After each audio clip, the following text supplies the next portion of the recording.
Tak dobrý večer. Vítam vás na mojej prednáške. Dúfam, že bude rovnako zaujímavá ako Karlova. A Karle, musím ťa pochváliť, bolo to fakt super. A mnohí ste ma ešte nikdy nevideli, takže ja som Michal Valo a venujem sa v podstate implementácii Agile do organizácií. Väčšinou pôsobím Čechy, Slovensko, Maďarsko. To je taká oblasť, kde sa najčastejšie vyskytujem. Pred nejakými skoro 20 rokmi som bol výkonný riaditeľ v spoločnosti Actum.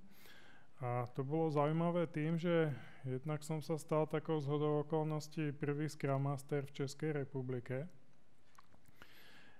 Jednak som tam mal možnosť realizovať takú tú prvú skutočnú agilnú transformáciu organizácie a tam som práve mal možnosť získať dosť veľa skúseností na tom, že čím sa živím potom. Neskôr som založil firmu Aguara, tam sa venujem problematike konzultingu v podstate a na vizitke mám napísané Executive Agile Coach a je to kvôli tomu, že veľkú časť mojej práce je práca s manažmentom tých organizácií. Není to až tak na úrovni, ako robí Karel, že povedzme s tými vývojovými tímami, ale je veľmi dôležité aj upraviť tú organizáciu tak, aby tie agilné techniky v nej mohli nejakou formou fungovať.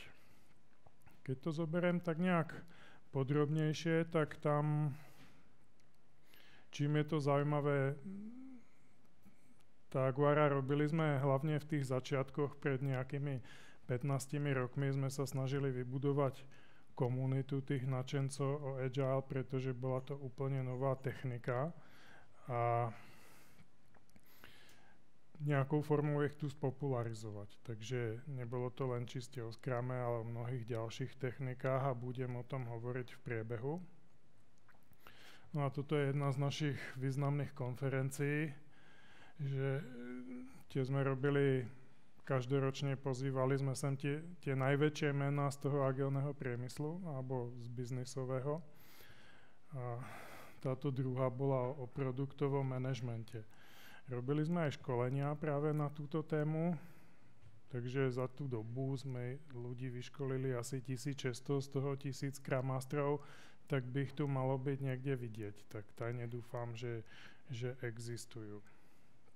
No a prečo som nazval dneska tú tému industriálny agile, tak prišlo mi to také logické aj v kontexte toho, že sme tu na dohľad od nejakej vysokej pece a celkové tu tá Ostrava je taká priemyselná oblasť, tak mi to prišlo, že to bude také super. To, čo vidíte na fotke,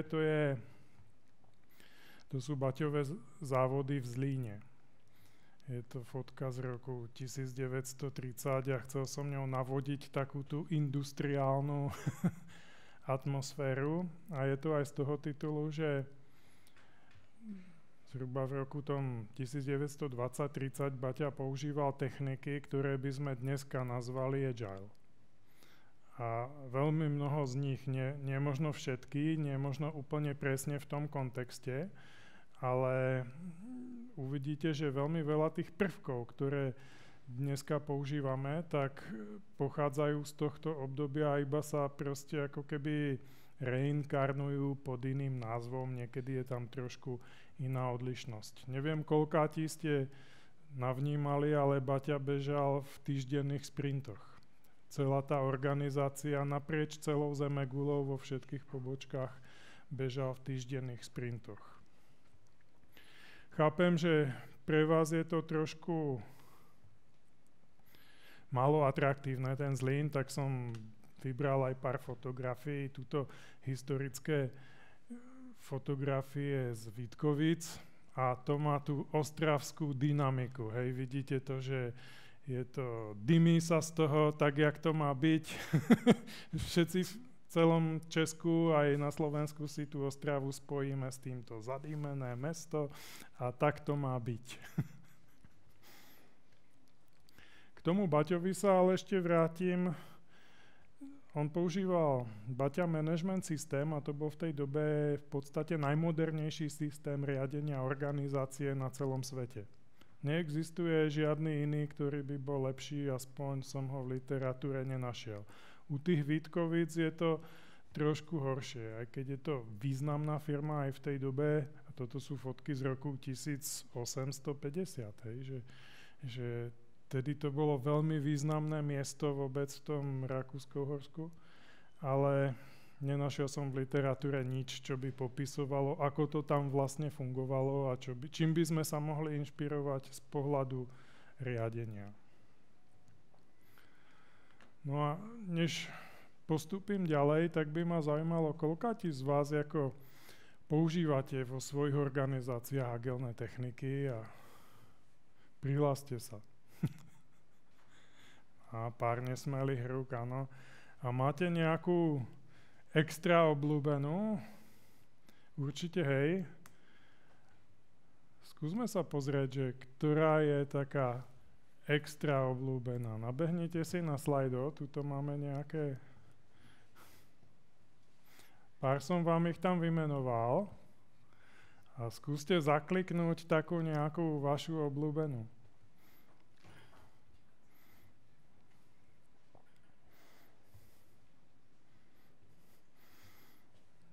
Ja si to sem prepnem medzičasom na výsledky, aby sme...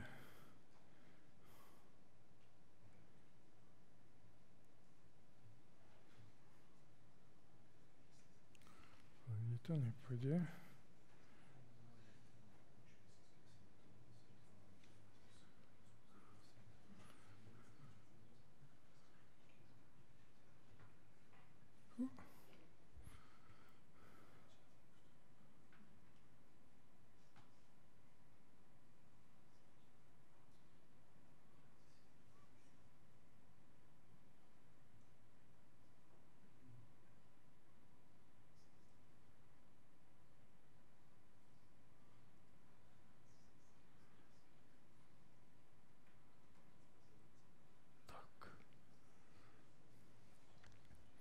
Tak všetci ste zahlasovali, alebo aspoň väčšina?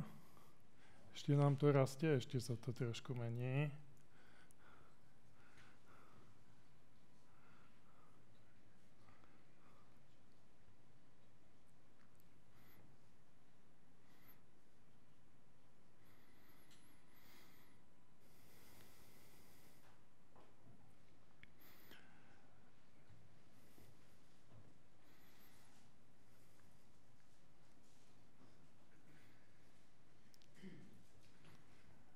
Pekné, pekné.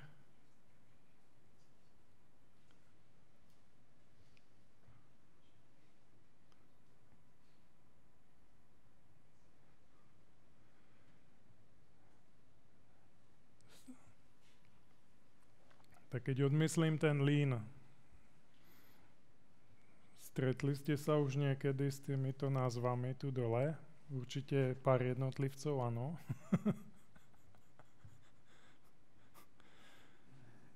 A prevláda tá iná technika. Čo je vaša iná technika?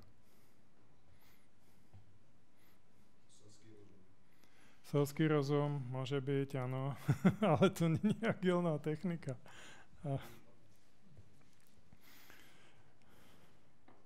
Nejaký iný návrh?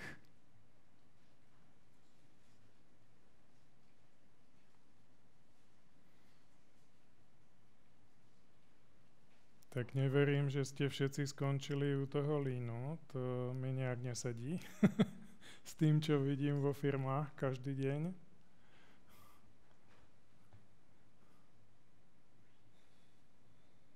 Tak nič? Nikto nemá žiadnu inú techniku? A kto sú teda tí 38% z vás? To musí byť tak skoro polovička.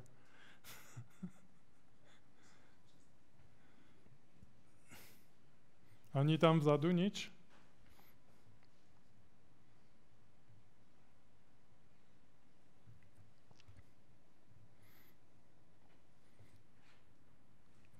Toto všetko sú agilné techniky, ktoré sa používajú v organizáciách. Z môjho pohľadu sú častokrát o mnoho dôležitejšie než tie techniky, ktoré poznáme pod označením Scrum, Kanban a podobne.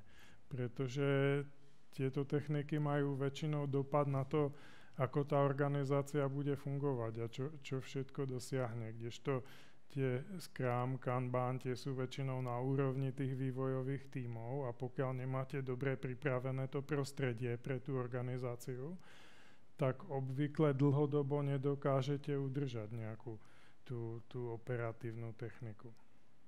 Preto je strašne dôležité poznať aj tieto techniky a je to z mojej strany taký trochu joke, že chcel som vyskúšať, že kam až ste zašli, ale väčšinou vidím v tých firmách, že pokiaľ sa povie agile, tak sa tým okamžite myslí nejaká forma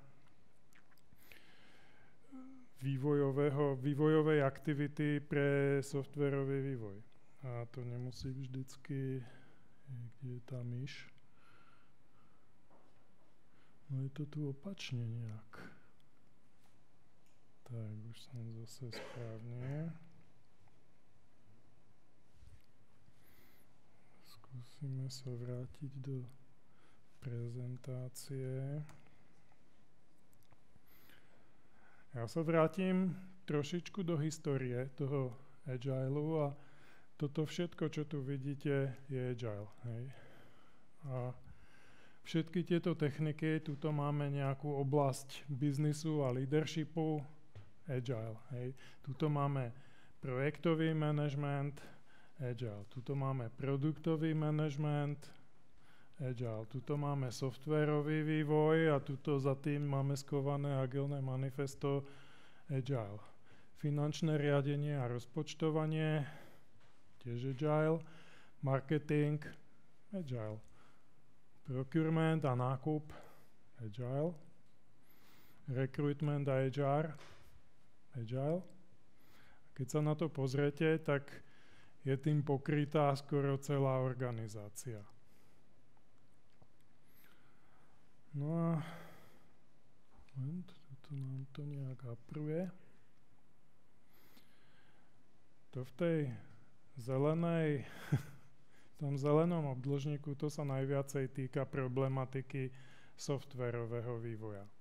Čiže keď pozriem z celého toho spektra, tak ten softwarový vývoj v tej oblasti Agilu je iba určitá časť. A aj v tej časti je povedzme samotný softwarový vývoj iba polovička možno. To si veľmi málo ľudí uvedomuje. A teraz je otázka, že čo všetko majú tieto časti spoločné?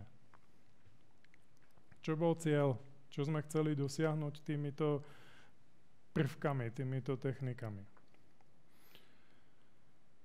Spoločné majú to, že chceli sme niečo zlepšiť. Hej.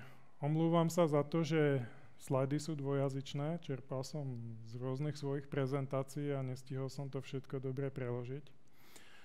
A to niečo je biznisový výkon. Hej, že chceme zlepšiť tú stránku toho biznisu, toho, koľko tá firma zarobí, ako generuje peniaze svojím spôsobom. Takže kvôli tomu vznikli tieto techniky a hľadali sme spôsob, ako to dosiahnuť. Keď sa na to pozriem, tu uprostred je Scrum Guide, táto modrá knižočka. Nemám lepšiu reprezentáciu, lebo ono je to knižočka s bielou obálkou a nebolo by to tu vidieť, ale tá sa týka problematiku produktového vývoja. Hej, že Scrum bol vyvinutý pre oblasť produktového vývoja. To, že dneska ho používame aj na projektový manažment, to generuje dosť veľa problémov, ktoré si veľa ľudí neuvedomuje. Vychádza to práve z tej Toyoty, minimálne ten názov a minimálne tá práca s plánovaním a organizáciou práce a vychádza to tuto z tejto knižky Software Engineering Management, kde Tom Gilb popisuje techniku EVO. A tá technika EVO bola prvá iteračná technika v oblasti softwarového vývoja a z toho sa inšpirovali autori Scrumu, keď vyvíjali Scrum. Doporučujem si tú knižku zadovážiť a prečítať, pretože jej významná časť sa venuje jazyku language, ako proste presne špecifikovať požiadavky. To nebýva až také časté. No a koho by zaujímal podrobnejšie do hĺbky celý tento koncept, tak doporučujem knižku Davida Crowa, alebo knižku, to je jeho dizertačná práca, ktorý popisuje, ako toto celé funguje, čiže Agility Code sa to volá. Získate ju tak, že napíšete Davidovi a on vám ju pošle. A keď by vám ju nechcel poslať, tak napíšte, že ja som vám povedal, že ju má poslať. A on vám ju určite pošle. No a ja to teraz preložím do časovej osy. A všimnite si, Agilné manifesto, to máme niekde tu, 2000. Niečo bolo predtým a niečo bolo potom. A strašne často vidím v tých agilných ako komunitách alebo proste v tých agilných diskusiách, že svet agilu sa začal agilným manifestom. Není to pravda. Niečo bolo aj predtým a proste začalo to vznikať ďaleko dávnejšie a postupne sa to vyvíjalo. Aj v tej softwarovej oblasti sa to vyvíjalo skôr z oblasti projektového manažmentu, až postupne to prišlo do tých ďalších prvkov. Prvýkrát to použili, alebo čo som aspoň dohľadal v historických archívoch, tak v British Airways. No a ja urobím ešte také krátke rozdelenie a to dáme sem zhruba do toho roku 2013. A čo sa dialo predtým a čo sa dialo potom. Hej, že to je také zaujímavé, pretože to, čo sa dialo predtým, tak vznikalo spontánne. Nebolo to ovplyvnené, že jeden vedel o druhom, ale proste každý riešil nejaký biznisový problém v tej svojej doméne a hľadal spôsob, ako by sme zlepšili tú prácu v kontexte meniaceho sa vonkajšieho biznisového prostredia. A finančníci riešili budžetovanie. Budžetovanie to je taká záležitosť, ktorá trvá pol roka, začne sa v lete, chystá sa to, vznikne z toho pomerne zložitý matematický model a jeho problém je, že 1.1. sa spustí a do pár dní už není aktuálny. A pretože to trvalo strašne veľa času a spotrebovalo veľa zdrojov, tak je to waste a hľadáme spôsob, čo s tým. Hej, že to isté povedzme v oblasti riadenia organizácie. Mení sa technológia, prichádzajú inovácie, potrebujeme flexibilnejšie reagovať na zmeny trhu a klasický systém riadenia priemyselnej firmy nefunguje. Čo máme robiť, aby sme to urobili priemyselne atraktívnejšie? Takže zase sa hľadali spôsoby. No a všetci prišli do nejakého spoločného bodu, ktorý je veľmi podobný jeden na druhý. Preto tomu hovoríme, že toto všetko je agile, pretože všetci prišli k tomu, že je to hodne o práci s ľuďmi, o práci s firemnou kultúrou a o takých kvázi soft parametroch. A není to až tak veľa o tvrdých procesných záležitostiach. Takže to bolo do roku 2013. Čo bolo po roku 2013, tak to už je vždy vo všetkých prípadoch inšpirované tým, čo bolo predtým. Hej, že oni už vedeli, že existuje nejaké agilné hnutie, oni už vedeli, že to má nejakú trakciu a že by sa tým mali inšpirovať a hľadali spôsob, ako inovovať aj túto oblasť. Niekedy to došlo až do takého extrému, že vývojári chodili do tých ďalších oblastí, my vám to inovujeme.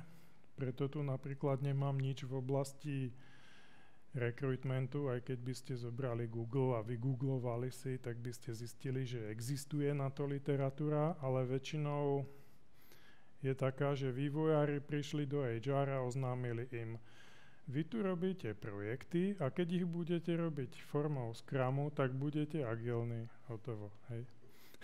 A to je špatne. Preto som sem nedal žiadny ako príklad.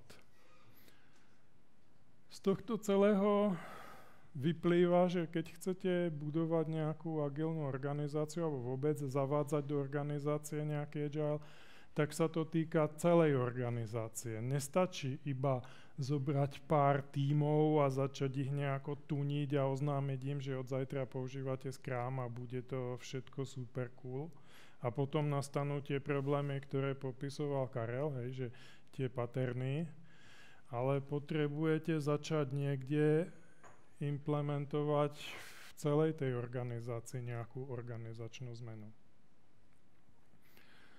No a jeden z tých paternov, ktoré menoval Karel, je, že tí ľudia nevždycky chcú tú zmenu a preto je strašne dôležité premýšľať aj nad tým, ako by sa mala organizácia zmeniť po organizačnej stránke, pretože keď si to pozriete, tak tuto máme síla, máme tu management, jedna skupina v tej organizácii, máme tu nejaký projektová kancelária, druhá skupina v tej organizácii, jedno poschodie vývojárov, niekde v Indii máme tých finančníkov, ktorí administrujú ten budget a podporné služby a voláme to Centrum zdieľaných služieb niekde na Filipínach.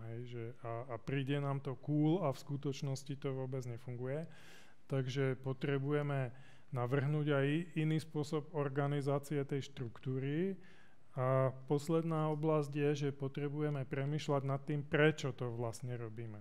O čom je tá organizácia, aký má zmysel, prečo sme ju vôbec založili. A pretože som hovoril, alebo na prvom slajde to bolo napísané, že chcem sa podeliť o nejaké skúsenosti z tých organizácií, tak toto je jedna z nich, že toto strašne málo organizácií vôbec vie, že prečo existujú a čo chcú dosiahnuť a kam vôbec smerujú. A keď toto nemáte, tak je veľmi ťažké potom oznámiť tomu zvyšku, že ako by sa mal organizovať. Keď po nich požadujete, ja neviem, sebaorganizáciu a oni by sa mali nejako zachovať a nevedia ako, pretože to nikto nedefinoval, ani to nikto netuší. No a ešte som tam niečo asi pýtajte sa, pretože tie slajdy nie sú organizované ako ucelená prednáška, ale je tu skôr pár nápadov. Každý slajd je proste nejaký iný pohľad na tú istú vec, aby ste mohli o tom hlbšie premýšľať. To je môj cieľ, ako dosiahnuť dneska, aby ste mohli premýšľať nad rôznymi vecami z rôznych uhlov pohľadu. Prečo sme k tomu Agilu vlastne došli, alebo prečo sa to začalo používať, tak historicky. Mali sme nejaké organizácie, niečo sa tu skolabovalo, ale neviem prečo. To sa občas stane.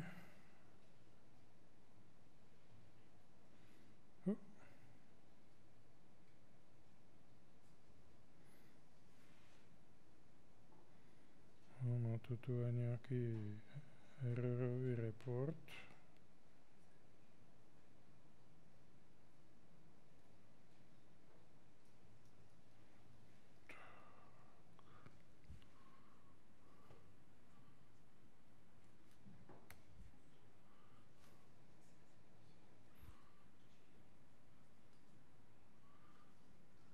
Neviem, prečo to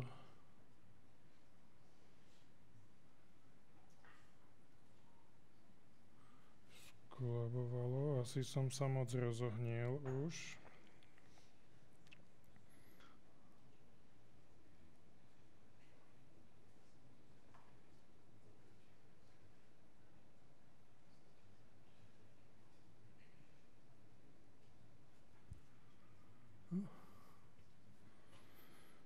Prečo je to takto?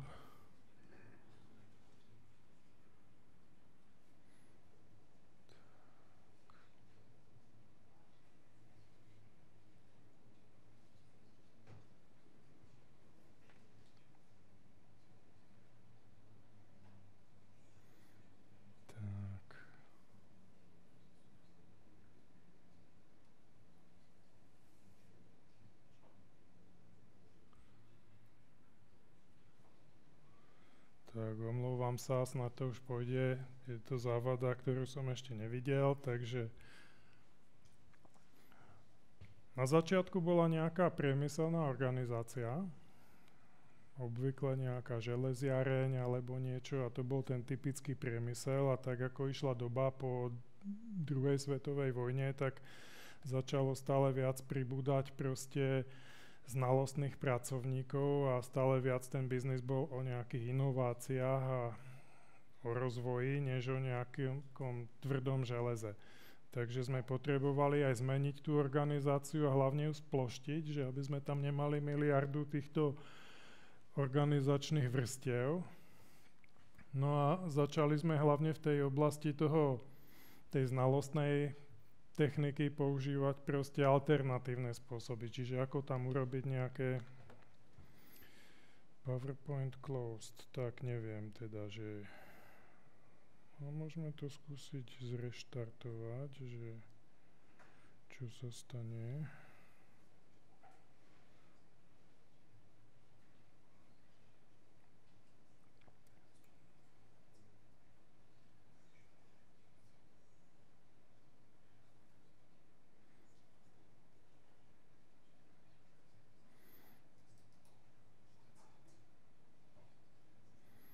Lebo úplne preskočíme tento slajd a bude kľud.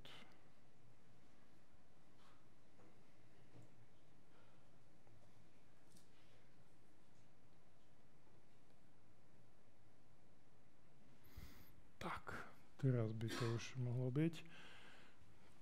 Takže hľadáme nejakú inú organizačnú štruktúru, ktorá nám tú vertikálnu byrokratickú štruktúru nabúra nejakým spôsobom. A zhruba od roku 2000 prichádzame do oblasti biznisu, ktorý sa nazýva kreatívny, a tam tá organizácia je dizajnovaná zase úplne ináč. Hej, že máme tú organizáciu postavenú ako nejakú sieť ľudí, ktorí prichádzajú a odchádzajú, plug and play, a pokiaľ sa vám stane, už to zase padlo, že sú v rámci toho obdlžníčka, tak sú vo firme. Pokiaľ sú vonku ako free agenti, tak už sú ako mimo tej organizácie. A vy potrebujete zaistiť, aby nový človek, ktorý takýmto štýlom príde a priniesie nejakú znalosť, tak aby mohol od prvého dňa pracovať. A preto napríklad hovorím o tom agile v HR, pretože HR v štandardnej organizácii funguje tak, že príjmeme človeka, urobíme onboarding, máme tam nejakú dobu, kým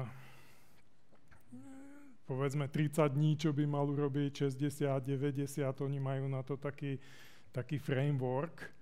A ja hovorím, že nie, my potrebujeme od prvej hodiny, aby fungoval produktívne. Tak akou formou máme prispôsobiť tú organizáciu tomu, aby to šlo?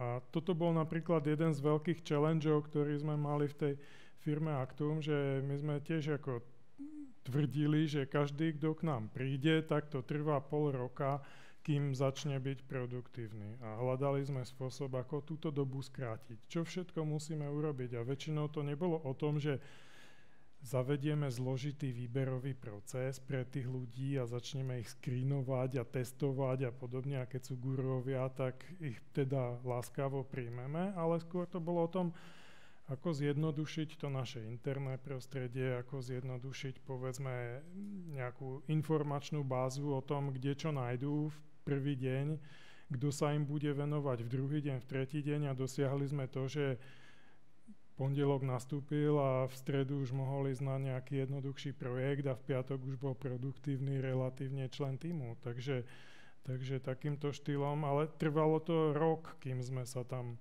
dostali do takéhoto levelu a bolo treba upraviť veľa vecí. No, s týmto teda neviem. Pod tým bol ten farebný obdĺžnik a ten ukazoval, že ako sa mení spoločnosť v čase. Hej? A v čase sa mení takým štýlom. Tu chýba, aha. Viem, v čom je problém. Koliduje to s tým slajdom, hej? Takže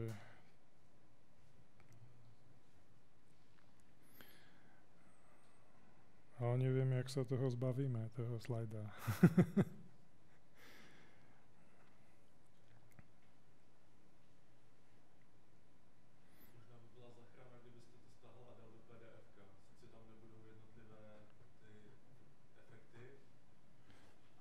Aj to by šlo, môžeme to skúsiť. Jako, netvrdím, že save as.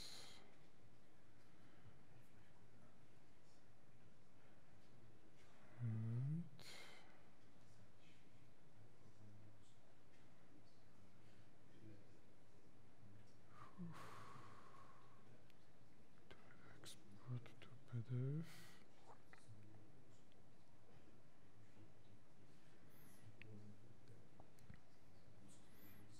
Tak niečo sa deje.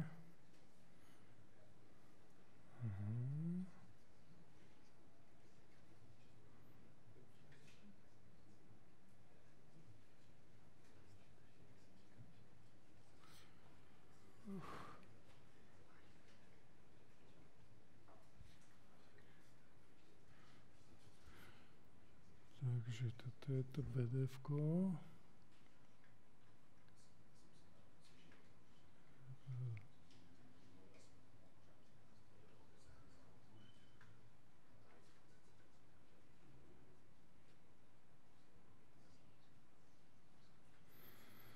Tak a teraz.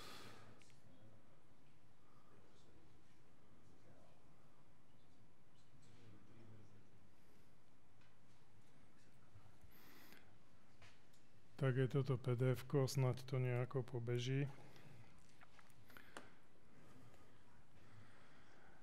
Tuto na tejto časovej ose je nejaký čas, ako evolúcia spoločnosti a tuto je zložitosť. Hej, že to farebné označenie používame kvôli tomu, aby sme si rozumeli, keď dizajnujeme rôzne epochy toho spoločenského vývoja. Tuto sme zhruba niekde 19.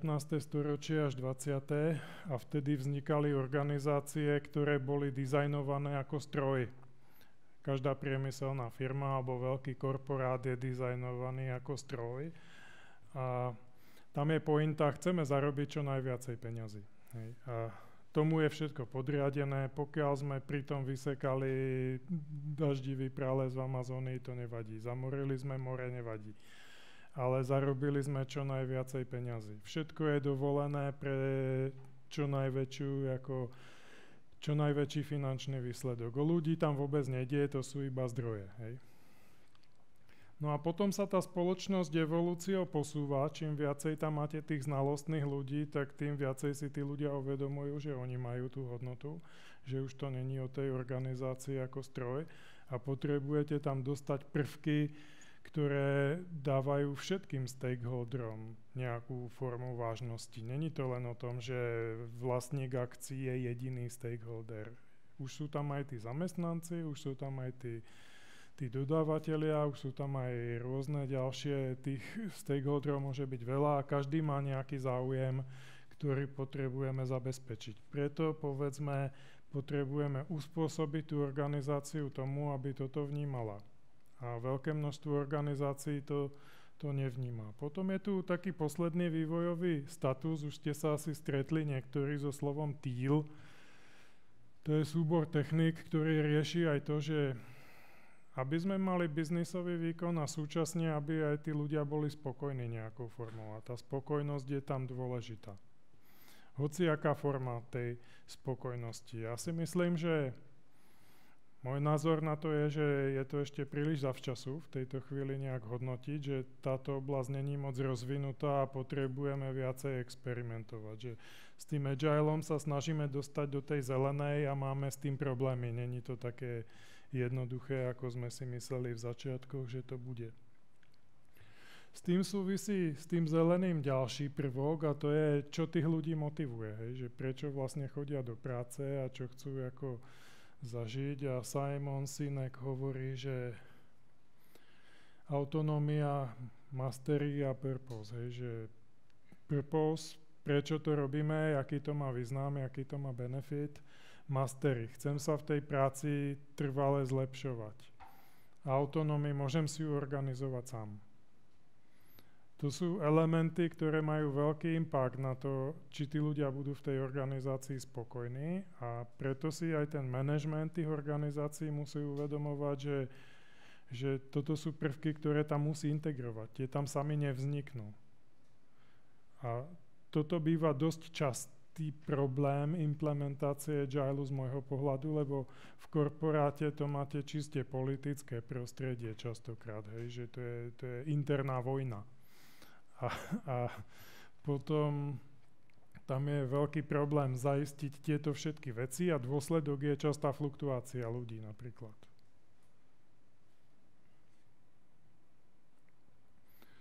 No a keď sa pozriem zase na ten iný pohľad na tú organizáciu, tak toto je tá klasická priemyselná organizácia a tu vnímame ako ozubené koliesko, hej, že je ako stroj, takže každý človek je v tom nejaké ozubené koliesko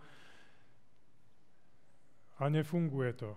Či už Agile, alebo tá firma, a prečo chceme zaviesť ten Scrum, lebo to nefunguje v tej organizácii, potrebujeme ju vylepšiť. A prečo to nefunguje? Pretože byrokracia, hej, 80% ľudí je odpojených mentálne aktívne od tej práce. Nezaujíma ich to. Prídu do práce, niečo odbúchajú, preto chcú všetci home office, pretože tam máte nejakú transakciu, odbúchate si tie úkoly a ďalej vás to nezaujíma. Má to problém, negeneruje to inovácie. Hej. Keď negenerujete inovácie, zanikne tá organizácia.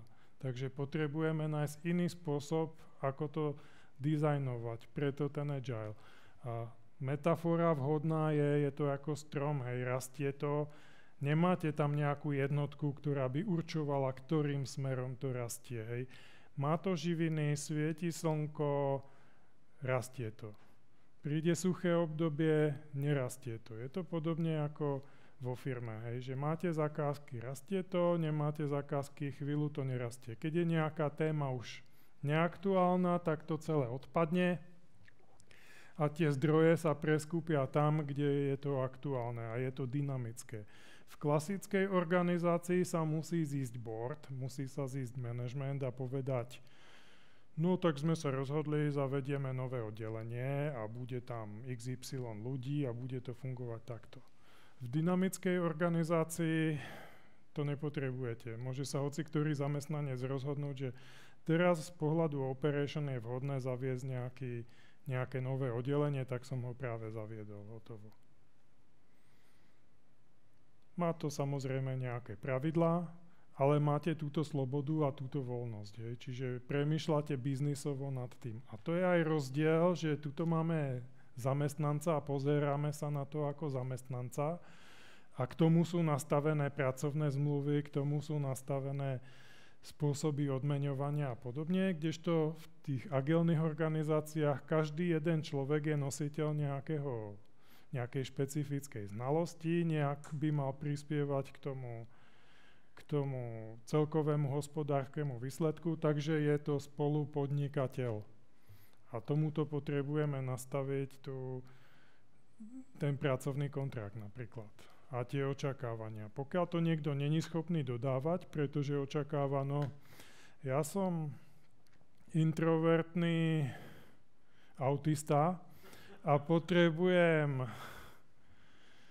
presný zoznam taskov v Jire ráno mať, ktoré si tu odbúcham, hlavne na mňa nehovorte celý deň, ja tu chcem byť niekde zašitý.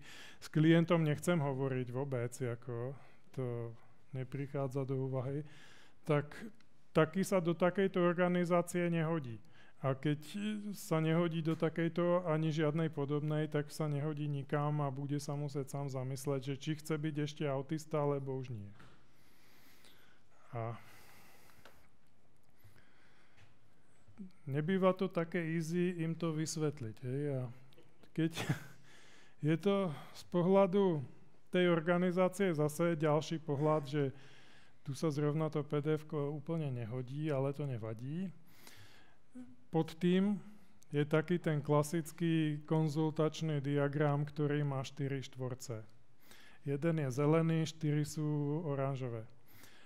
Ten zelený hovorí motivácia a engagement.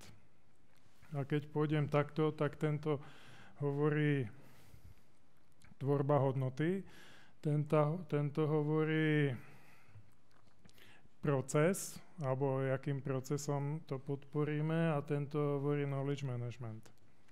A toto sú 4 prvky, ktoré v tej organizácii musíme implementovať, ak ju chceme nejakou formou rozvíjať. Toto je niečo, čo ja volám, to je môj framework, ktorý používam a vznikol z toho, že v jednom okamihu som sa pozrel naspäť, čo som to vlastne v tom Actume robil, hej, že tam to bolo také spontánne a musel som to nejak štruktúrovať. A druhá vec, keď chodím do firiem robiť nejaký assessment, tak by som bol rád, keď by to bolo vždy rovnaké. Aby to nebolo ako chaotický prístup, tak čo teraz budeme analyzovať, ale aby to malo nejakú formálnu štruktúru. Tak preto je to takto. A ten zelený, ten je preto zelený, pretože je najdôležitejší z môjho pohľadu, že tam sa vždycky začína tá implementácia toho agilu a to je ten engagement, čiže práca s ľuďmi. Prečo tí ľudia sú organizovaní práve takto? Čo ich baví na tej práci? Čím je to pre nich zaujímavé? Jakou formou to môžeme rozvinúť alebo podporiť? Pretože keď tí ľudia sú spokojní, robia na práci, ktorá ich baví, robia na projektoch, ktoré ich challengeujú, tak jednoduchšie dodajú proste ten výsledok a vyriešia si tie komunikačné problémy. Karel mal bombožský obrázok o tom, jak sú tam rozvrstvení a mal na to také pejoratívne slovičko. Ale ja si myslím, že toto všetko tí ľudia dokážu vyriešiť, keď chcú. A nepotrebujú k tomu nejaké zásadné frameworky.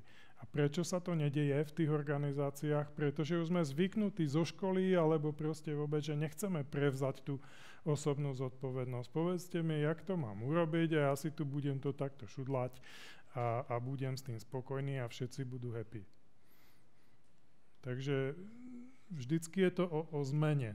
Hej? A tuto je taká moja definícia toho, čo je to tá agilná organizácia. Je to živá štruktúra, je to fluidne flexibilná organizačná štruktúra, ktorá poskytuje hodnotu zainteresovaným stranám. Hej. Používa k tomu techniky dôvera, spolupráca, tvorivosť a experimentovanie. Hľadáme ten spôsob, čo je to najvhodnejšie pre toho klienta. On to nevie. Ani my to nevieme. Ale tou diskusiou, tou interakciou to zisťujeme. No a potom je tu problematika hodnôt. Keď vám niekto povie, používame agilné techniky, tak vždycky s tým súvisí problematika hodnôt. Všetky agilné techniky sú postavené na hodnotách. Takže tuto máme nejaké hodnoty, tuto úplne vľavo. Záväzok, fokus, otvorenosť, rešpekt a dôvera, odvaha. Keď pôjdete na hociaký kurz Scrumu, certifikovaný, necertifikovaný od takej organizácie, od inakej organizácie, tak sa budete učiť tieto hodnoty. Je tak? U teba moc ne, to je škoda, pretože sú hodne dôležité. A ja by som k nim pridal ešte ďalších 5, ktoré sa v tých organizáciách strašne málo vyskytujú, ak vôbec. A to je etika. Či ten produkt, ktorý vyvíjame, je vôbec nejakou formou vhodný, alebo či sa to má vyvíjať z pohľadu etického. Občas dávam za príklad ako Airbnb, pretože to je veľká organizácia, každý si to nejako predstaví. A tá vznikla ako startup a vznikla tak, že dokázali zohnať obrovské množstvo peňazí a začali poskytovať globálne nejakú službu sprostredkovania a ubytovania a záchodu začalo zisťovať, že tá služba ovplyvňuje kvalitu života ľudí v tých lokalitách, kde je poskytovaná. A obvykle to viedlo na zdraženie bývania, na dostupnosť bývania pre ľudí v tej lokalite, na čerpanie zdrojov v tej lokalite a sú z toho veľké problémy. Takže mestá sa začali snažiť to nejakou formou regulovať a firma Airbnb pristúpila k tomu, že tie veľké peniaze použila na právnikov, aby odrážala tú snahu tých miest to nejakou formou regulovať, lebo my potrebujeme rásť. A používame k tomu také zaklínadlo, že disruptive, hej, že snažíme sa rozbiť ten podnikateľský model, ktorý bol doteraz. Uber typicky tiež rozbíjal ten klasický model, ktorý máme nejak administrovaný, ale my ho máme administrovaný schválne, aby nenarušoval nejakou formou nejaké žitie v tej lokalite. To isté, nemôžeme postaviť druhé Atény vedľa tých prvých Atén iba preto, že nejaká skupina chce prenajímať byty určitým spôsobom, pretože tam nemusia byť k tomu tie zdroje, hej, že keď staviate mesto, potrebujete vodu, tá tam není, hej. to je problém. Druhá oblasť je ambícia. V Česku, na Slovensku, v Maďarsku, všade, kde pôsobím, narážam na problém ambície u manažmentu. Prečo tá firma existuje a kam sa má posunúť? My si tu robíme náš biznis pre našich 5 klientov a sme s tým spokojní, ide nám to dobre. Robíme to už 25 rokov, žiadny problém s tým není. A ja hovorím, no dobre, ale keď sa zmení tento parameter a tento parameter, ste schopní dodávať? No, to sa asi nezmení a keď by sa to zmenilo, tak sme v pytli. Prečo neurobíte nejakú expanziu? Naposledy som to riešil v Bratislave s jednou firmou a skúšali ste do Viedne? Nie, to je ďaleko. A toto je proste taký kľúčový prvok, že keď už máme ten model vyladený, tak urobíme tú expanziu už len z toho titulu, aby sme zistili, kde všade to drhne. Hej? Že čo všetko by sme sa mohli naučiť, lebo tí ľudia v tej Viedni majú iné očakávania od tej služby ako v Bratislave. A presadiť sa na viedenskom trhu je náročnejšie ako na bratislavskom trhu. A keď to zvládnete v tomto prostredí a zvládnete setup, tak potom môžete expandovať aj do ďalších lokalít a už to môžete multiplikovať a môžete vygenerovať ďaleko atraktívnejší biznis aj pre tých ľudí, čo v tej firme pracujú. Transparentnosť, to je kľúčový element k tomu, aby ste mohli robiť inspect and adapt, aby ste sa mohli poučovať z vlastných chýb a zaviesť tam nejakú vôbec spätnú väzbu do tej organizácie. Dosť veľa firiem nemá žiadnu spätnú väzbu, alebo nemá dostatočnú transparentnosť, pretože politické prostredie ju vylúčuje. Nechcete odkryť všetko všetkým, aby ste spolupracovali, lebo tu je moje kráľovstvo, tu je moje oddelenie. Toto bolo vidieť napríklad v začiatkoch, keď sme školili Scrum, keď sme školili tých prvých Scrum Masterov, tak moje očakávanie bolo, oni sa vrátia do firiem, otvoria nám dvere a začneme transformovať tie organizácie. A realita bola taká, že oni sa vrátili do firiem a tu je moje kráľovstvo, už tam za mňou nechoďte, už to je tu zavrené a ja som tu ten king a ja som tu ten agilný guru. Bohužiaľ sa to prenieslo aj potom medzi školiteľov, takže medzi školiteľmi zanikla nejaká spolupráca a všetko to zaniklo v tom roku 2013, že to bola taká zlomová hranica. Do tej doby to bolo fakt, že pomôžeme, zorganizujeme, budeme spolupracovať a po tom roku už to je, toto je môj biznis, tuto je to moje, sem nechoďte. A to je nielen u nás, ale aj vo svete to takto bolo. A disciplína, že keď už sa na niečom dohodneme, že to budeme robiť, tak to musíme fakt ako disciplinovane všetci robiť a nie, že mňa to už nebaví. Hlavne u mladej generácie. Tu bol taký človek, myslím, že vy ste sa tu tak hovoril, že tá mladá generácia to vníma inak. Áno, vníma to inak. To, čo ste popísali, ja presne môžem potvrdiť, že to vidím v tých firmách, pretože tam na tom predchádzajúcom slajde som mal to zelené a to riešim v každej firme. Ten engagement tých ľudí a tá komunikácia a zapojenie, to tam často chýba. A s tým súvisí aj tá disciplína. Hej. Pokiaľ ideme urobiť projekt, že večer bude opekačka, tak to sú zorganizovaní hneď. Ale pokiaľ je potreba urobiť projekt, že choďte do Bangkoku a dohodnite tam niečo, tak prečo by sme šli do Bangkoku a to je ďaleko. Ja sa nestihnem vrátiť do večera a už som niečo slúbil kámošom, že musím ísť robiť. Hej. Takže to sú tie hodnoty. Tuto ten obrázok za tým, to sú spísané hodnoty z pohľadu beyond budgetingu. A keď sa na to pozriete, tak sú úplne rovnaké ako tie z pohľadu toho softwarového vývoja. Takže preto zase potvrdenie toho, že všetky tie streamy boli fakt agilné.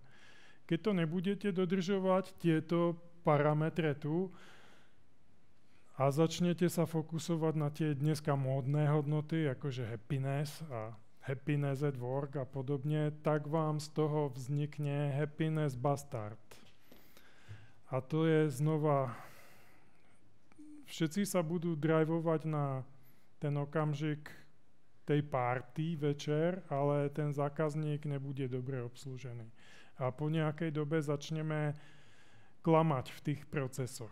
Hej, začneme podvádzať, začneme poskytovať klientom horšiu službu a prezentovať to ako dobrú službu, pretože on si predsa predtým 6-krát nevšimol, že sme mu dodali horšiu službu. A tak to zavedieme ako štandard, tá kvalita ide dolu a na konci sa to prejaví tým, že klient si to všimne a odíde. Alebo si to všimne, nepovie vám, že to chce opraviť a odíde. To je horší prípad. Pretože to už sa nedá zvrátiť. Vy si to všimnete, až keď už je neskoro. Koľko máme času? Už málo, takže toto preskočím, ale zase sa vrátim k tej ambícii. Že keď robím s firmami a tá ambícia je dôležitý prvok, keď im pomáhame dizajnovať stratégiu. Pretože stratégia má 5 elementov a také 3 sú podstatné a tento prvý, ten winning aspiration, to znamená, prečo to vlastne robíme, ten je tam ako dosť kľúčový. Hej. A mal by byť napísaný alebo definovaný tak, aby to bolo fakt o tom, že chceme dosiahnuť niečo veľkého. Pretože to je to, čo nás challengeuje, to, čo nás baví. A k tomu potrebujeme si popísať, ako bude vyzerať to naše víťazstvo u tých zákazníkov, tak, aby sme tým dokázali motivovať aj tých klientov, aj tých našich ľudí vo firme. Aby ich to bavilo, hej, aby to bol skutočný challenge. Není to úplne jednoduché, hlavne keď ste menšia firma. No a za tým winning aspiration, tak za tým máme ďalšie 2 prvky a to je where to play a how to win. Takže 3 kľúčové veci v oblasti stratégie. Ako chceme zvíťaziť, kde budeme hrať na jakom hrisku a čo je tá naša kľúčová výhoda. A toto spísané na papieri nestačí v hlave, pretože väčšina firiem to nemá. Bez toho ten agile nedáte. No a tu už je to ako, mal som tu takú otázku, ale možno, že ešte stále pôjde položiť. Tuto je zoznam firiem, ktoré vlastní Elon Musk. Čo majú tie firmy spoločné?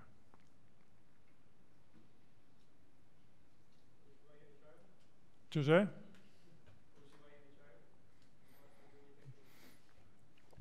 To je dobrý point.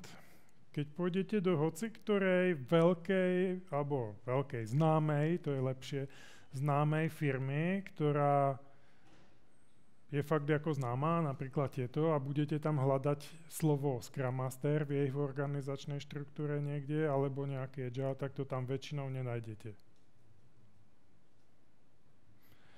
Pretože aj napriek tomu, že existuje armáda koučov a Scrum Masterov a že je to multimiliardový biznis, tak ten impact na tie organizácie je relatívne malý.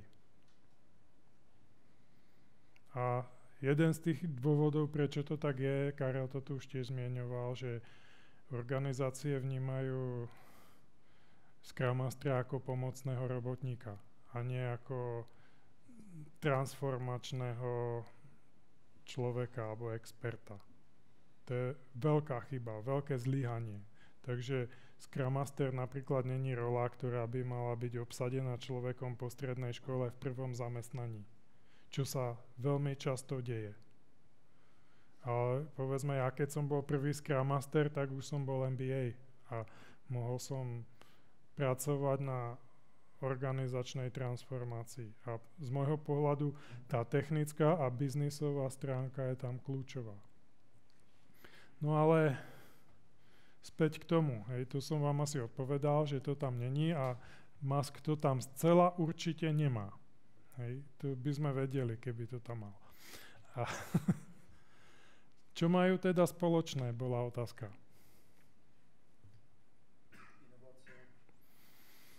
Áno, aj, ale prečo tá inovácia?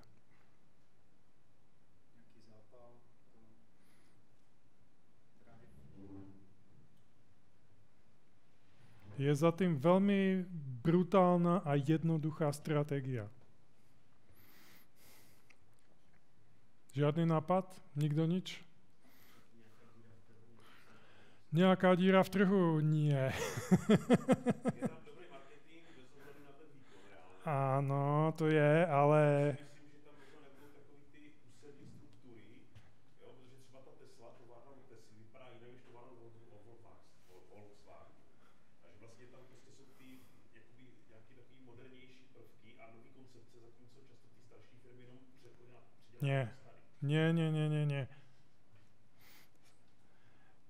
Chápem, jak to myslíte. Po tejto stránke určite máte pravdu, ale není to o tom, kvôli čomu to vzniklo. Hej? A tak ja vám to vyzradím. Spomeňte si, keď hovoril Elon Musk o tom, že ideme poslať ľudstvo na Mars. Všetky tieto firmy sú kľúčový element k tomu, aby to vôbec šlo. Takže máme tu nejakú SpaceX, aby sme mohli vyviesť materiál na orbit a potom ho odviesť k tomu Marsu. Keď už budeme na tom Marse, máme tu nejaký Boring Company, tá vyvíja raziace štíty. Na Marse není atmosféra, takže logicky a je tam veľké žiarenie, takže všetko bude zakopané pod zemou. Potrebujeme vykopať mesto. Budeme ho kopať raziacím štítom. Potrebujeme to nejakou formou napájať. Takže budeme potrebovať solárne elektrárne a budeme ich potrebovať rýchlo postaviť a veľmi efektívne a potrebujeme aj nejaký kvalitne manažovaný storage, keď už tú elektrinu vyrobíme, aby sme ju dokázali manažovať. Potrebujeme sa tam v tých tuneloch nejako dopravovať, tak potrebujeme tie vehikle. Potrebujeme to nejakou formou prepojiť, pretože všetky tie prvky tej infraštruktúry budú nejakou formou komunikovať spolu. Takže potrebujeme tam vysokovýkonný internet. A až tam v tom poslednom okamihu dovezeme tých ľudí, tak aj tí budú potrebovať nejakou formou komunikovať, aby sme mohli vytvárať spoločnosť. Dosť veľa vecí tam nepôjde urobiť. A jedna vec tu chýba a to je vec, ktorú pravdepodobne spustí Tesla buď tento rok alebo budúci a to sú humanoidní roboti. Vypadá to ako človek a dokáže to aj niečo robiť a je to strašne dôležité na tom Marse, že môžu behať po povrchu a môžu montovať tie elektrárne. Prečo je to dôležité? Pretože tu je tá víze. Hej. Tá víze není o tom, že chceme ísť obsadiť ten Mars. Ale tá vízia je o tom, že my už nemáme inú možnosť, než obsadiť ten Mars. Pretože keď sa pozriete na vývoj Zemegule, alebo vôbec vývoj vesmíru doterajšieho, tak my sme v tretej etape vývoja vesmíru. A v tej tretej etape vznikla naša slnečná sústava. Máme presné informácie o tom, ako dlho to trvá od vzniku hviezdy do jej zániku. A my sme v tejto chvíli v 90%. My máme už iba 10% životnosti životného cyklu Slnka na to, aby sme opustili slnečnú sústavu a našli si ubytovanie inde, pokiaľ chceme prežiť ako druh. Čiže teraz je najvyšší čas investovať do toho. jak sa tam dostaneme. A to robí ten Musk a preto tu mám napísané slovo monetizácia, pretože on to robí ako priemyselný podnik a potrebujeme nájsť ako spôsob, jak to zafinancovať, pretože on nepoužíva granty. A aj ten priemysel nebude používať granty. Takže toto je tá inovácia, tá monetizácia za tým. No a viete, čo je to ten dump faktor? Pretože to je kľúčový element všetkých tých techník, ktoré sú za tým skované. O tomto je tá inovácia.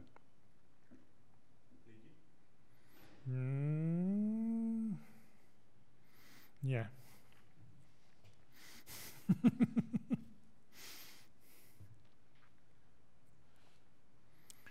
Keď vyvíja nejakú komponentu, a tu si všimnite, že on tu má tie komponenty, hej, že do nejakej rakety alebo niečo, tak jeho metóda je o tom, že vždycky spochybňujeme tie počiatočné parametre. Spochybňujeme úplne všetko, vrátane noriem.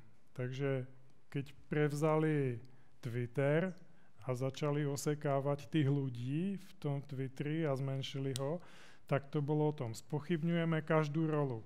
To isté vidíte dneska, keď založili Doge a spochybňujú ako rolu každého úradníka a zistujú, k čomu tam je a potom to ako zmenší. Tak to je presne o tomto. Hľadáme spôsob, ako by sme to urobili rovnako efektívne s čo najmenším počtom ľudí, prípadne za čo najnižšiu cenu. Takže u tej rakety je to tiež o tom, že môžeme si kúpiť u Boeingu súčiastku, ktorá stojí $100,000 a ona bude certifikovaná pre použitie vo vesmíre.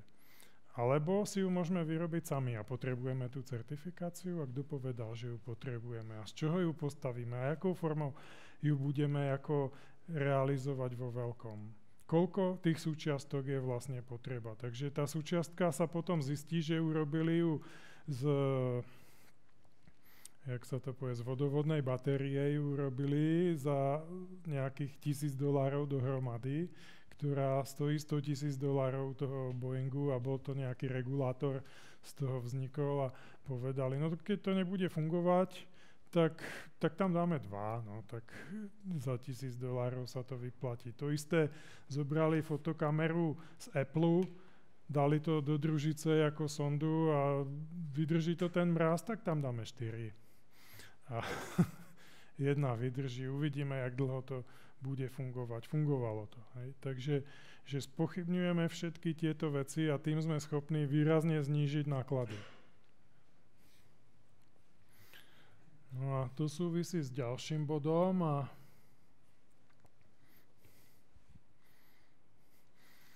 toto sú baťovské domy v Zlíne.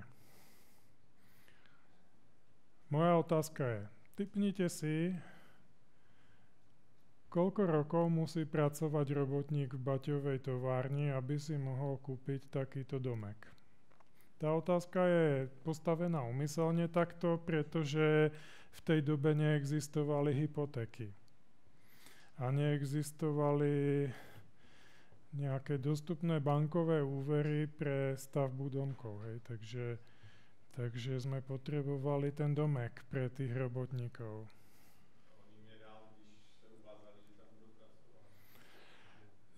Nebolo to... Nenašiel som v literatúre nič, čo by hovorilo, že tí ľudia mali nejaký kontrakt, ktorý tvrdí, že tam musia pracovať. Naopak, stávalo sa, že keď neposkytoval ten výkon, ktorý má, tak bol odinštalovaný. Hej. Takže tak. No a otázka je teda, že koľko rokov musí pracovať na takýto domek? 1, čo? 1 rok, 9,9 roku? A ešte nejaké číslo? Myslím, že on dostal půjčku, ne? Nie, nedostal půjčku. U Baťu bolo všetko cash. Neexistovalo dotace, grant, půjčka, neexistovalo. Iba cash. 1 rok. 1 rok. Jednoročná mzda robotníka. A teraz si zamyslite, koľko rokov dneska musíte pracovať na to, aby ste postavili domek? Kľudne tá najvyššia. Koľko rokov musíte tu v Ostrave pracovať na to, aby ste postavili domek? 20 plus? Väčšina prikývla, hej? Takže 20 plus. A teraz mi povedzte, v čom sa zlepšila dnešná doba voči roku 1920, keď vstávali tieto domky? Keď vtedy stačila jednoročná mzda a teraz je potreba 20-ročnú mzdu. A dobre plateného človeka v oblasti IT.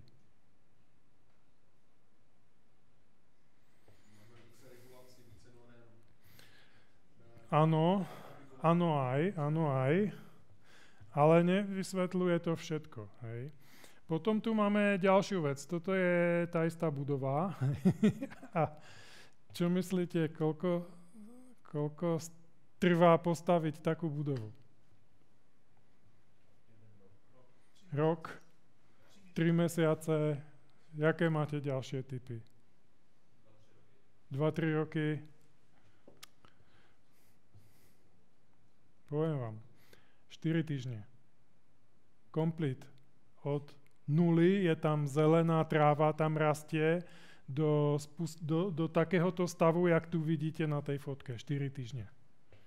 A ešte to bolo urobené tak, že najprv urobili drevený mock-up v určitej mierke, aby vedeli, čo kam príde v tej budove. To nerátam do toho času, hej, že to tam ako nad tým sa chvíľu laborovalo a potom sa začalo stavať. Takáto skupinka ľudí postavila ten barák a v okamihu, keď už mali z veľkej časti hrubú stavbu, nie celú, tak už dole mali stroje a už sa vyrábalo. A bolo to spočítané v business case tak, aby proste tá výroba zaplatila z veľkej časti už stavbu tej budovy. A tým sa znížili náklady. Ináč dneska je to nelegálne, hej, ale v tej dobe to bolo legálne a takto sa nad tým premýšľalo a takto staval Baťa všetky prvky, všetky elementy. Čiže veľmi podobné na to, čo robí Tesla dnes. No a prečo tu mám ten value stream? Hej? Že potrebujete rozbiť ten value stream na jednotlivé komponenty a dneska je to urobené tak, že my dáme zamestnancovi výplatu, nejako sa postaraj, zájdi si do hypotečnej banky, ty ti dajú úver, potom si kúpiš nejaký barák, ktorý postaví developer. Každý prvok chce maximalizovať svoj zisk, takže tuto máte 10-20% maržu, tuto máte 100%, tuto máte 100%, tuto máte 200-300% a keď ste na konci, tak vás vyjde byt v Prahe na 11 miliónov garzonka. Hej. Tam sme dneska. Baťa urobil to, že prevzal celý reťazec, vykostil z toho ten zisk a vznikla cena bytu za 1 rok. A to by šlo aj dneska urobiť, ale je to záležitosť tej firmy. Mnoho firiem si dneska neuvedomuje, že toto je ich práca, tiež starať sa o tých zamestnancov takýmto štýlom a umožniť v tej lokalite ten rozvoj. A nepremýšľajú nad tým tak preto, že 90% biznisu dneska sú nadnárodné korporáty a čím viacej makáte v Ostrave, tým bohatšia je Amerika. Že toto je presne ten dôvod, prečo my nikdy nedoženieme tú Ameriku. Hej. Preto je strašne dôležité, aby ľudia, ktorí sa zaujímajú o Agile, využili tú znalosť k tomu, že zakladáme lokálne firmy a rozvíjame ten lokálny biznis, hej, že nepracujeme na nikoho druhého. Tuto je to podrobnejšie namalované, zase chcel som, tuto máme nejaký zdroj, hej, že máme ten les a tuto máme tiež zdroj, to sú dva identické obrázky. Ale záleží na tom, či predáme ten les ako drevo na stojato za 2 € na kubík, alebo ho vyťažíme a pošleme ho do Nemecka za 8 € za kubík, alebo ho využijeme vo výrobe, vyrobíme nejaký produkt s pridanou hodnotou a predáme ho za 10 000 € za kubík. A toto je ten agile, toto je o tom premýšľaní, hej, že jakou formou to zrealizujeme. Inak pre zaujímavosť, keď máte firmu v Ostrave, nadnárodný korporát, 1000 zamestnancov, hej, tak za jeden mesiac tí ľudia vyprodukujú 1 milión eur daňového výnosu. Ale keď zoberete tých istých 1000 ľudí, hej, to je polovička tieta, hej, tak máte 20 firiem po 50 ľudí. V Česku registrovaných daňový výnos 7,5 milióna eur. Tých istých 1000 ľudí. A teraz si predstavte, že máte 100 firiem v Ostrave, každá má 10 zamestnancov a každá z tých firiem má 1000 zamestnancov niekde v zahraničí v nejakej výrobnej továrni. Tak to máte 100 miliónov eur mesačne. No a pokiaľ sa chcete opýtať, že kde máme teda tie moderné nemocnice, kde máme tie moderné diaľnice, tak to je tu. Čím viacej tu makáme, tým bohatšie bude Švajčiarsko, Nemecko, Amerika, Holandsko. Na tomto princípe je to postavené. Preto ten agile ako je dôležitý, aby ľudia premýšľali a našli ten spôsob, že ako využiť tie zdroje na niečo lepšieho. Nie ako búchať mzde. Hej. Tento obrázok každý z vás pozná, chodíte nakupovať, hej, a v každom tom obchode máte nejakú automatickú kasu. Ktorá z nich je najhoršia z vášho pohľadu? Z vašej osobnej skúsenosti?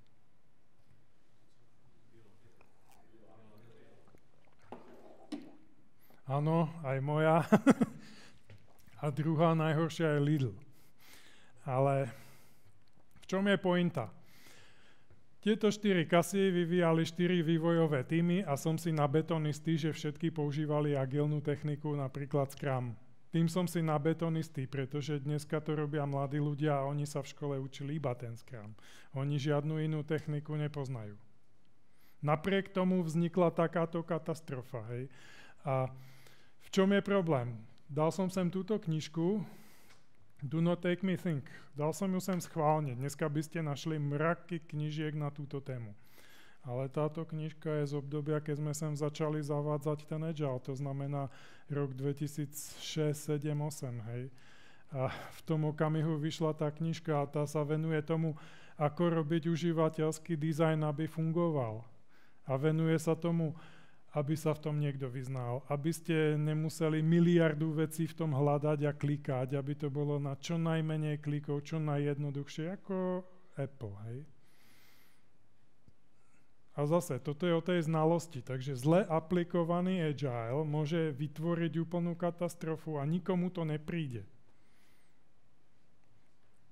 Čiže moja práca v tých organizáciách je pomôcť im uvedomiť si túto vec, ukázať im to na ich konkrétnych chybách a pokiaľ sa nevzpriečia, hej, a nezačnú sa obhajovať, ale prevezmú to ako fakt a začnú to zlepšovať, tak sa môžu posunúť brutálne ďaleko za relatívne krátku dobu.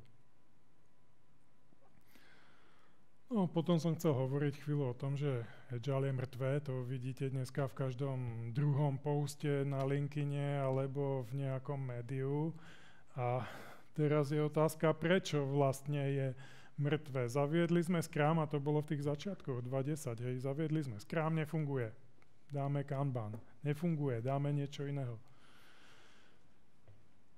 Není to o implementácii frameworku a už vôbec nie o nejakom brutálnom, hej, typu SAFe a podobne. Hej, že je to o tom, že chceme pracovať, hľadáme spôsoby a pokiaľ máme nudný produkt, tak to vám žiadny Scrum nepomôže. Hej, žiadna agilná technika nedokáže vyriešiť motiváciu, keď máte nudný produkt. O etike som hovoril. Tí, ktorí chcete, už som na konci 2 slajdy, hej, že proste nebudem to čítať celé, ale pointa je v tom, že väčšina organizácií používa dvojitý model a fokusuje sa iba na to, koľko dodáme biznisu a my potrebujeme to rozšíriť na trojpolárny model, to znamená aj ten biznis, aj vplyv na tú komunitu, v ktorej sa tá firma nachádza. To znamená, keď sa opýtam v Zlíne nejakej IT firmy, čo ste vy urobili pre ten mesto Zlín? A oni vám povedia nič. Hej. Po 20 rokoch nič. Baťa vybudoval celý Zlín za 20 rokov. Kompletnú infraštruktúru, všetko. Takže keď to zhrniem na konci, čo je to ten Agile, tak je to o aktivácii kreatívneho potenciálu ľudí. To je to najhlavnejšie. No a potom je to o poctivom vedení organizácie. Nepodvádzame, ale snažíme sa fakt dodávať kvalitnú, skutočnú hodnotu. Vnímame, že existujú viaceré tie záujmové strany, to nie sú iba 4-5, to ich je asi tak 30 v tej organizácii, keď to začnete mapovať. No a otázka je tiež, ako zlepšíme tie pracovné podmienky, ako vybudujeme tú humánnu organizáciu. Pre tých, ktorých by to zaujímalo podrobne, tak ja teraz organizujem práve jednu konferenciu v Indii, tak kto by chcel prísť, môže prísť. Vy sa zasmejete, je to v Indii, ale keď si zrátate náklady, tak vás to vyjde úplne rovnako, ako keby ste išli na kvalitnú konferenciu do Londýna. Keď zoberiem všetko, čo k tomu potrebujete, letenku, hotel, čas, diety a tak ďalej, tak je to úplne identické. A potom je tu taká špeciálna vec, robím aj exkurziu do organizácie, ktorá sa venuje práve takémuto agilnému spôsobu riadenia. Má 40 000 zamestnancov, tým je ako zaujímavá, že ten počet je obrovský a budeme sa tam baviť s majiteľom a zakladateľom o tom, jak to celé navrhli a jak to celé organizujú, aby uchovali tú firemnú kultúru, aby dosiahli ten impact na tých jednotlivých ľudí. Oni berú tých najnižších ľudí z ulice, školia ich na to, aby mohli robiť to, čo robia a potom ich posúvajú, stavajú im domy a rozvíjajú celkové tú životnú úroveň tých zamestnancov. A potom navštívime aj pár startupov, aby sme sa mohli pozrieť v kontexte, jak to vyzerá, povedzme, v takom indickom startupe, pretože India je náš potenciálne najväčší konkurent v Európe a v krátkej dobe bude, tak aby ľudia videli, čo sa na nás válí z Ázie. Že to je tak všetko. Ďakujem za pozornosť, omlúvam sa za výpadky softvéru, ale neviem, ešte som sa s takouto závadou nestretol, tak som rád, že sa to podarilo takto vyriešiť. Vďaka za tip na PDF, to ma fakt nenapadlo. Tak